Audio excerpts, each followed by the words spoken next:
Welcome to this course AI-powered weapon detection project. Myself, Muhammad Yaqub, I am the founder of Scratchland.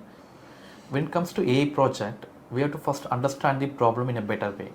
So what problem we are solving in this project? That's a robbery and theft.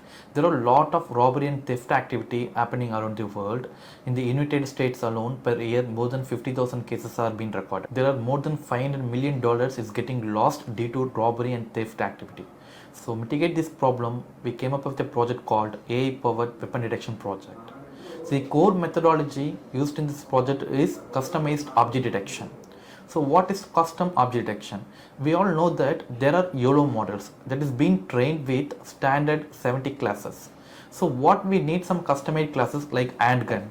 In this scenario, we have to train the YOLO models with the customized data set and customized training. That's where this project lies on. So we are going to collect multiple images for the handgun, and then we are going to use YOLOv8 architecture, and we are going to train it, and then we are going to do the inference. After inference, we are going to use MQTT IoT protocol to send the alerts to the user, and also we are going to use Flask framework to stream the live video in the web browser. So this is what about the project overview. I'm going to give a brief introduction about the project. The project is called weapon detection. We are going to detect two types of weapons. One is a pistol and the other is a knife. In addition to this, we are going to detect 4 more classes. These are money, credit card, smartphone and purse. We will use a pre-trained YOLOv8 model to train our model. Now, I'm going to talk about the other modules included in the weapon detection project. The modules are as follows. The first one is dataset collection. The second is dataset visualization. The third is training the model using the pre-trained YOLOv8 model. The fourth is model inference using our trained model. And finally, the Flask framework is used for integrating the front end and back end. Additionally, the MQTT protocol is used for sending notifications to the MQTT mobile app. And we're going to train the model on the Google Cloud platform. The reason is that the open source GPU is free for up to 6 hours, and we should be able to complete the project within that time frame. Also, the necessary packages are already installed on the Google Cloud platform, such as VS Code. We don't need to install all the packages from scratch. We can simply import and use the modules for our project. Let us see how to train the model. For that, we need to go to Google and type Google Colab. Welcome to Google Colab. Then upload the file. Where is it? The weapon detection IPNB file. You need to locate it, then select it, then open it. Now, it is successfully uploaded to Google Colab. Then we need to click on folder. Now it is connecting. Make sure that it is connected to a GPU.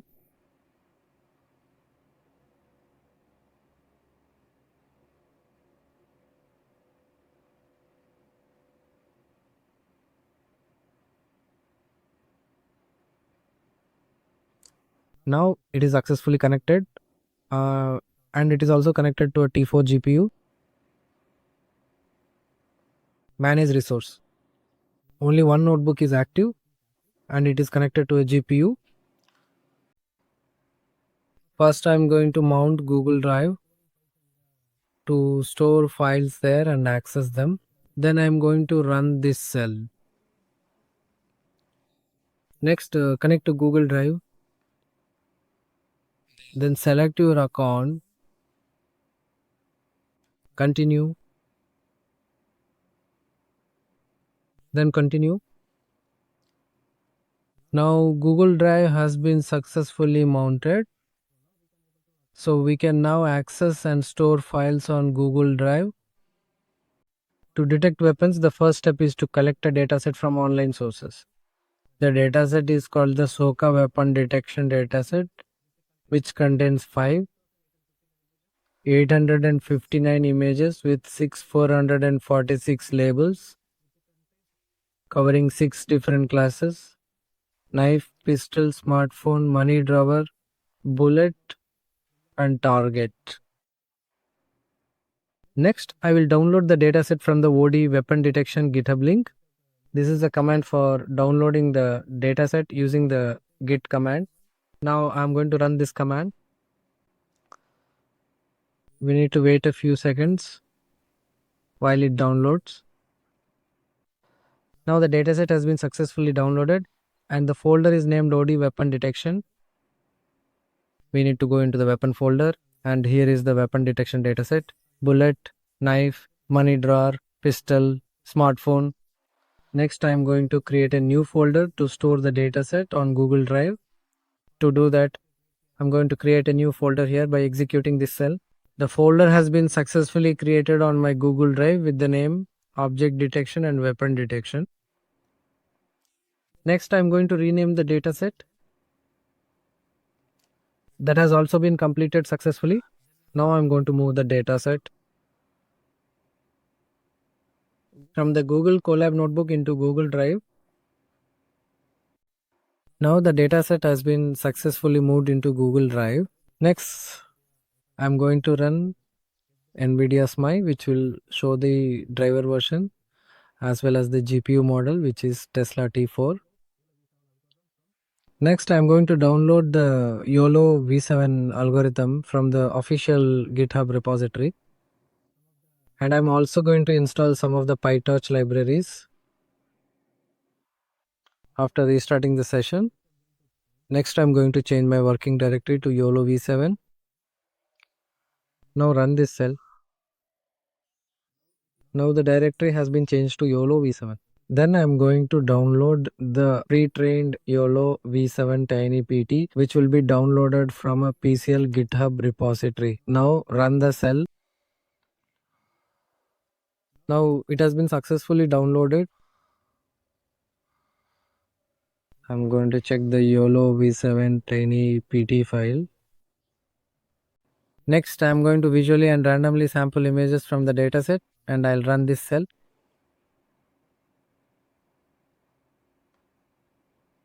The title is a random sample of images from different classes. Number of images 25. Below you see a function that reads and displays the image. These are our dataset images: a smartphone, a gun, some money, and once again a smartphone device. Now the dataset is split into training and testing parts. If we use all of our images for training, we won't be able to train the model because the GPU is only available for up to 6 hours. After that, it will be disconnected. If you use a larger number of images, the training time can exceed 10 hours. So that's the main reason we are only going to use some of the images from the dataset. Next, I'm going to run this cell to create a new folder for storing images. Next, I'm going to copy the images and move them into another folder. Now the files have been copied successfully. Then I'm going to run this cell. So then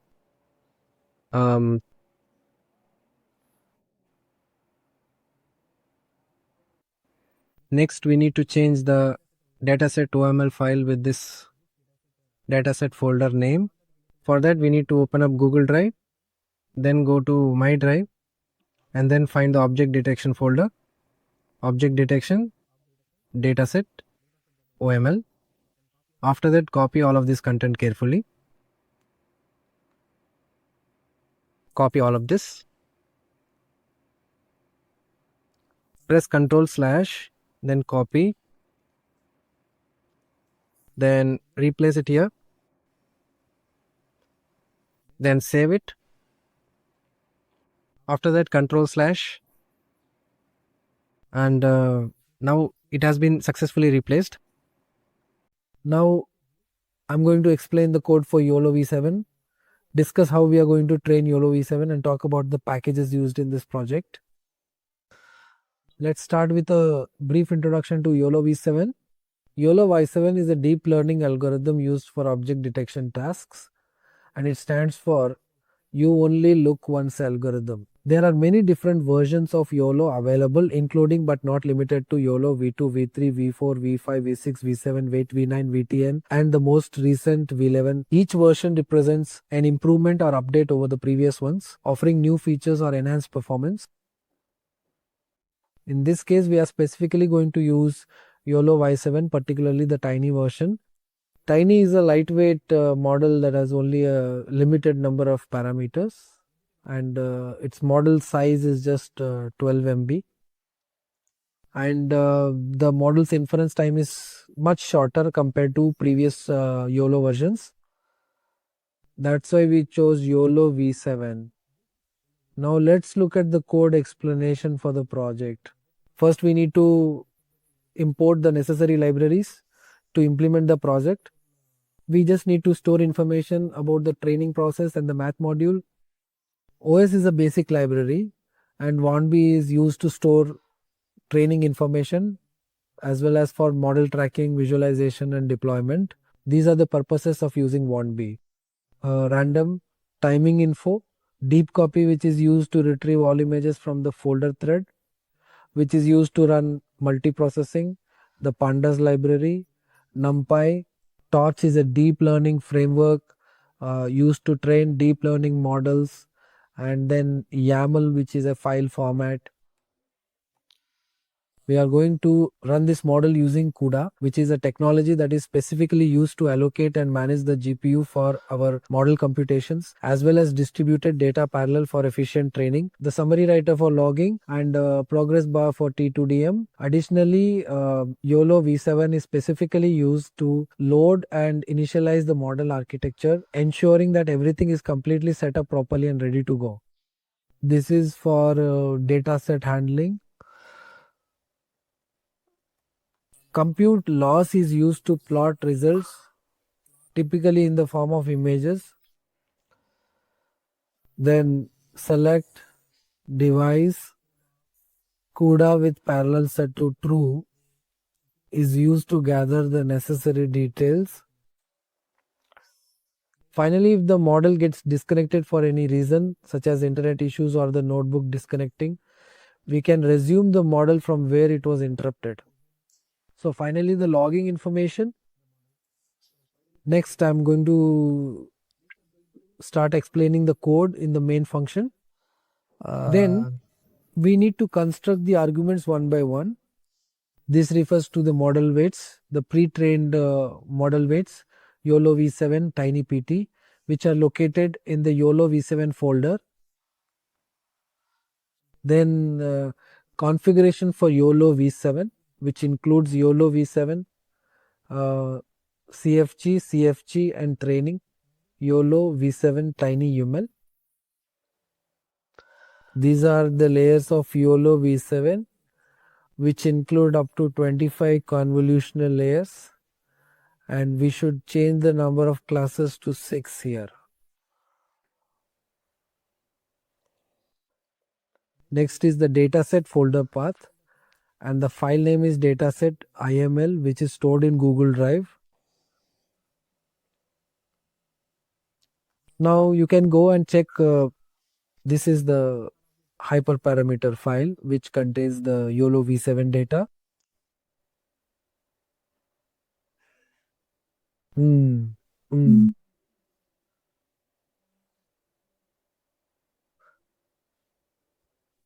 This is the hyperparameter learning rate, which is used to control whether the model should start or quickly reach the optimal value and minimum loss. It also includes momentum, weight decay, warm-up strategies, and classification. Initially, the classification weights are set to 0.05 and the class weight is 0.5. This is the hyperparameter file used to enhance the model's performance. The next argument is approaches. Approaches refers to how many times the model wants to learn from the dataset. For example, if you read a book once, that's called one approach. If you read it 100 times, that's called 100 approaches. Batch sizes means the number of images to be taken in a single batch. How do you calculate the number of batches? The total number of batches is the number of images divided by 16, which gives us the total number of batches. Suppose you take one batch that contains 500 images. Okay. In the total number of images, the image width and height are both 608. The rectangle parameter is initially set to false, and resume is also false because we are going to train the model from scratch right now. And save is set to false. No test is also false. This is the basic information about YOLO. And workers and website height are used for larger tasks and different workers. Then where to store our model weights and results in the folder. This is also additional information highlighted in yellow. Next, distributed data parallel refers to running different tasks simultaneously using the GPU. The world size is set to 1. In fact, we are able to run distributed data parallel, then resume. If, for example, your model stops for any reason during training, you can resume from where it was interrupted. And YOLOv8 is also integrated here, making it easy to track and visualize logging information, handle model deployments, containerization and versioning. These are the purposes of the YOLOv8 tools. Next, retrieve the checkpoint. If the training process is interrupted at any point, we can retrieve the model weights from that checkpoint. If we reset it, then we can start training from the beginning. Then here are the configuration parameters and the model weights, and check the model size. There are two sizes, 6.8 and 6.8, and this specifies where to store a TXT file that contains training information and distributed data parallel details. The total batch size is 500 images in the data set divided by 16. From this total batch size, we can check the GPU usage and then load the hyperparameter file. Finally, we are going to call the training function. So we are going to pass some necessary information such as the hyperparameters. We have already constructed the argument opt. For devices, we actually set it to 0, which means CUDA is available in our notebook, and this is to store training information in the TB writer. Next, I go into the train function, which is located in the cell above. So then I'm going to retrieve some information. This includes mapping to store model weights, epoch, batch size, total batch size and weights. And this is the folder name which is used to store the model weights, and then a new folder is created for that. And this is the last one and also the best one, and the results txt file, which is where the hyperparameter file is stored. Actually, we set a plot folder and the device is not set to CPU.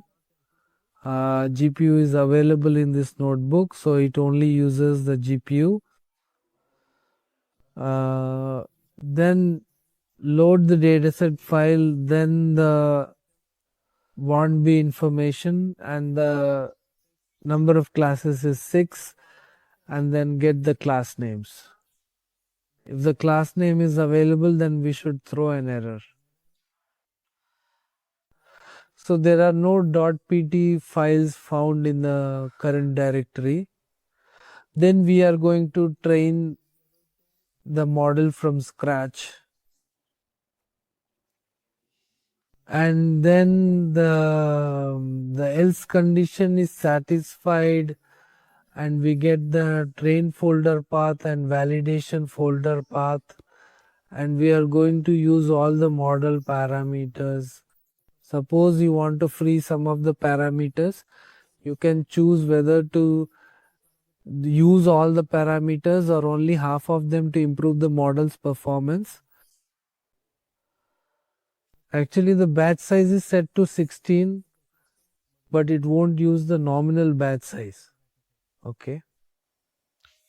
And then weight decay is the once we reach our target, the minimum loss value, we should stop our learning process.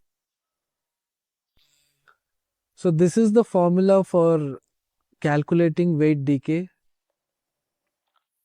and these are the parameters that are in particular taken from the model. Then look at the model weights and the bias parameters from these model weights. Initially we can get the model parameters using model.named parameters.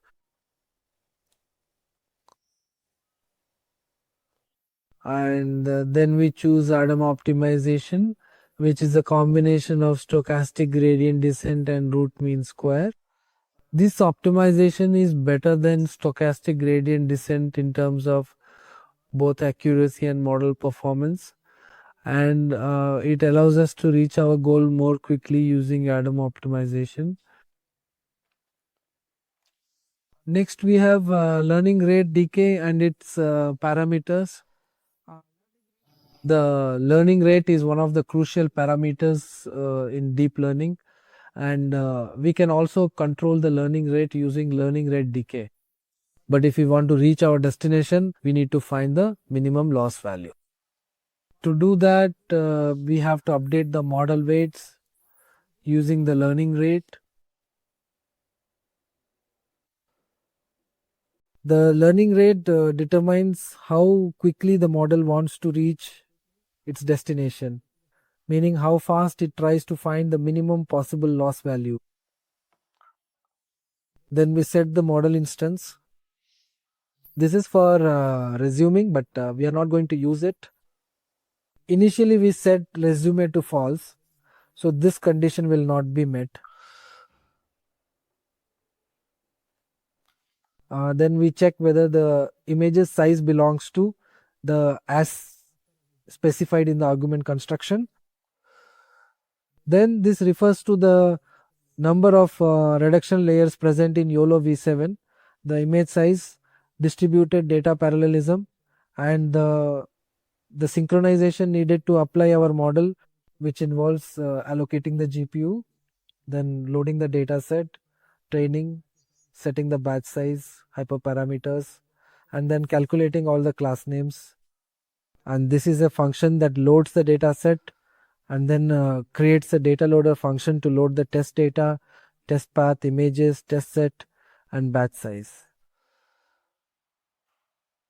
Actually, after that, if resume is not set, then this condition will not be satisfied. Then distributed data parallel initially allocates these weights for bounding box classification, object label smoothing, the total number of classes involved, and at this particular point in the process, model training officially begins. And it's easy to store log information such as the total number of images, and the results are saved in a txt file. And finally, the model's initial weights, last weights, and best weights are stored. Here only start aperture actually is 0, and the total number of images apertures is 30. Then the model weights are updated. So initially the model does not learn the features properly, where the object is located or what the correct object label is. So then after updating the model weights in each epoch, the model learns the features properly and is able to reduce the loss as much as possible. And then the loss value is updated and the model is tested on random data and then on epochs and the total number of GPU memory box object detection classes. this information will be displayed below this cell, and this is the progress board which is used for validation purposes, showing how well the model performs on our validation data. And then multi-scale, which is used to correct rectangular boxes, just adding some of the values in the current images with the height and the bounding box coordinates. Forward is a function that is used for making predictions. Once the model has learned and one epoch is completed, then the loss value is calculated based on the forward pass. Forward is simply prediction. So after that, it calculates the prediction. Show the model has predicted correct line. Then the loss is again passed into the model to update the model weights. Then optimize it, print the results here, and just graph information such as the confusion matrix, classification report, and training history. Then finally, the training will gradually come to an end, and the validation will be meticulously and carefully performed on a single GPU. Next, this is the user for model test. Then it will finally write the results to a TXT file, and then it logs information such as box loss, bounding box loss, object classification loss, and precision and recall metrics.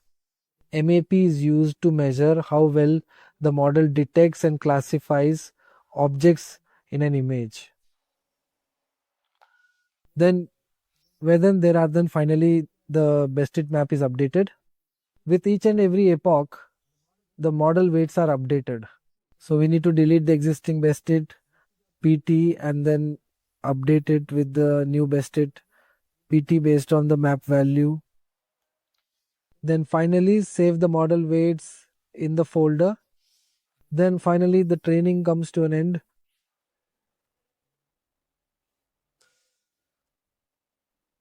After that, the model weights with the best updated parameters are stored. Then once training is complete, the GPU memory is cleared.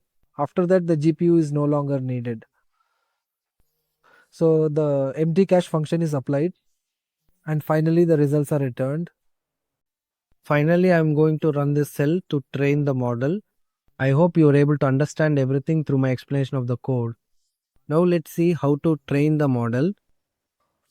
Now we run this cell, shift and enter.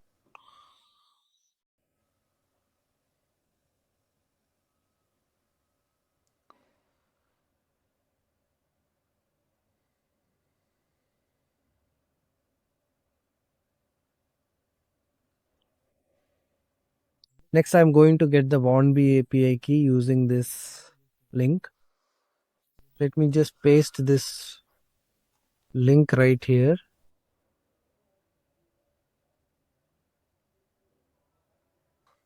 First, I am going to fill in the necessary information. After signing up, you can get this API key, and then I am going to copy and paste it here. It would be set the settings now.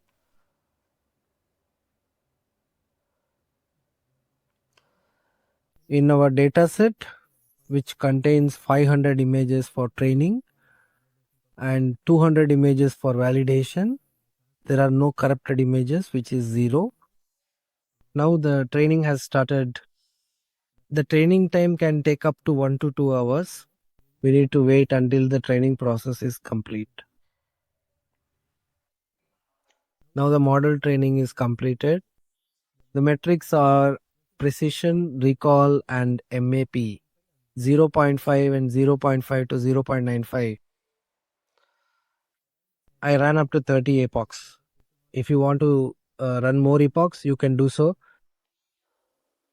Class names: pistol, smartphone, knife, wallet, bill, and tortilla. Your total number of validation images is 200, and that's the total number of labels, and this is actually the precision score for each class and the recall score for each class. And the map achieved, the overall map is 0.49 and the 0.95 map score is 0.28, and if we run more epochs we should be able to get better results. And model weights are stored in the object detection folder. I'm going to show weapon detection 4 and the weights best PT and last PT. Then I'm going to download best PT for model inference. We are going to perform real-time inference using this trained model.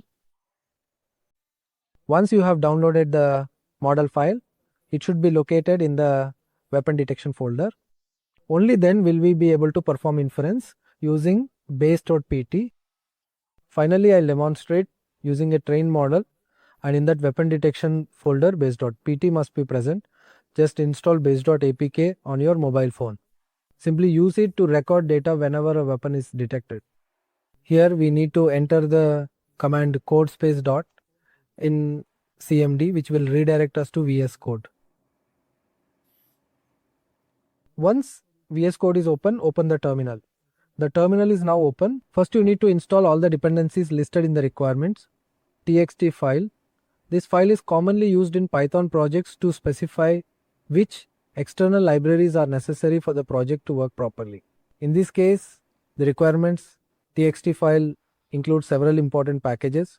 One of them is the requests library, which allows your program to send HTTP requests and interact with web services or APIs. Another package is tqdm, which is a useful tool for displaying progress bars in your terminal, making it easier to track the progress of loops or long-running tasks. The file. The inference code is similar to the previous project, which was called object detection using YOLOv8. Here I am only going to cover some parts, specifically Flask and MQTT. Flask is a Python framework used to send and receive data through an API. An API is simply used to send and receive data. It stands for Application Programming Interface, and MQTT is a protocol that is also used to send and receive data over the internet. MQTT is somewhat similar to Gmail. First we need to import the MQTT and Flask frameworks, which are used to obtain the IP address. Then the MQTT server address is broker ivmqcom, and we also need a client name. Next we need to connect the MQTT client. Then we define the Flask framework. This is a small HTML code snippet used to display a process step frame. You are already familiar with the inference of YOLOv8. The code used here is also similar to the previous project, and this is a function that is used to send data using the Flask framework. Here the data refers to the frame, the output frame, which is the inference result from the trained model. And then this is a function, and the API name is video feed. It's included in the small HTML code. We are going to feed the data into the system using the HTML code, and then the home tag will display either weapon detection with live video stream or alternatively weapon detection live stream.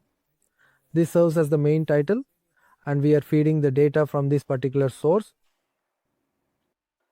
Before we proceed to inference, I am going to give a little information about MQTT. First you need to install base.apk on your mobile phone. Then open the MQTT dashboard app on your device. Once the application is running, look for and tap the plus sign, which is usually located at the top or bottom of the screen. This will allow you to add a new client. Next, create your client ID by entering the name weapon project exactly as shown, making sure there are no extra spaces or characters. The server for this particular demonstration is broker. IMQ COM, and the port number that you will specifically need to use is 1883. Next, you need to create it, then select weapon project and then create. Now it is connected. Click on subscribe, then the plus sign, and you need to create a new topic. The topic name is weapon pub. We are going to receive data on this topic soon.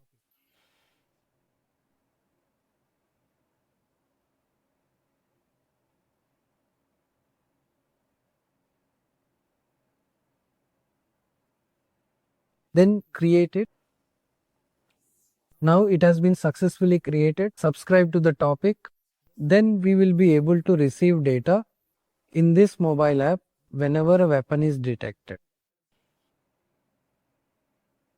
Next, I am going to install the requirements txt file which contains the packages that must be installed. Type pip install r requirements txt, then press enter.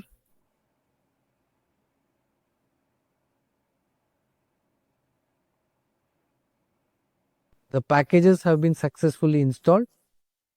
Finally, I am going to run the detect py file. First, we need to get this file name, then copy the relative path, then paste it into the terminal, py detect py, then I am going to press enter.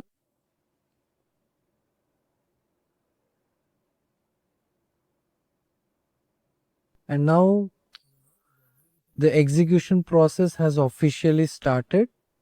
Next, I am going to carefully take this URL and then paste it into the Google Chrome web browser.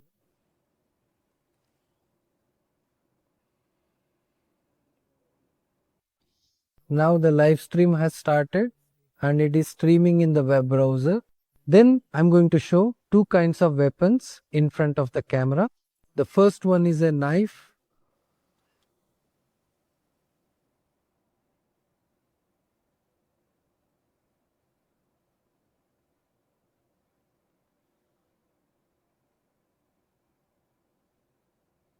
And I also received a notification via the MQTT protocol.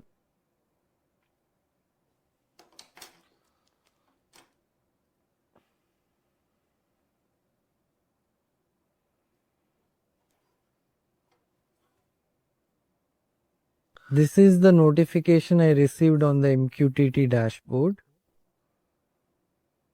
Knife.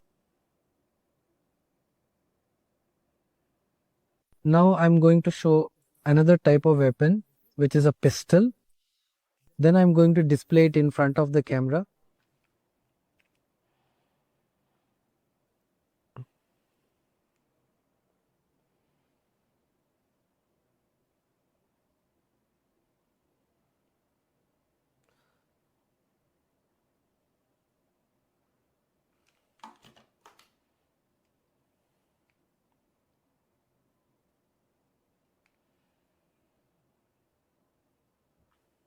And I also received a notification on the MQTT dashboard.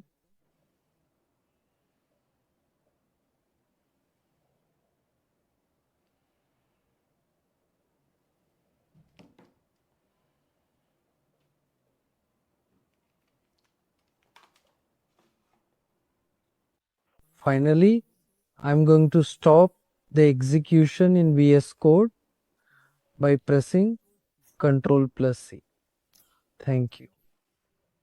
Hope you enjoyed the course. Course will surely give you solid foundation in computer vision, and then it will help you on your final year projects also, and then surely it will help on your cracking your job interviews. While implementing this project, if you face any kind of difficulty while implementing the project or while setting up an environment, or if you get any kind of doubt, you can feel free to put in the comment section. We will surely help you in as soon as possible in a better way. Thank you.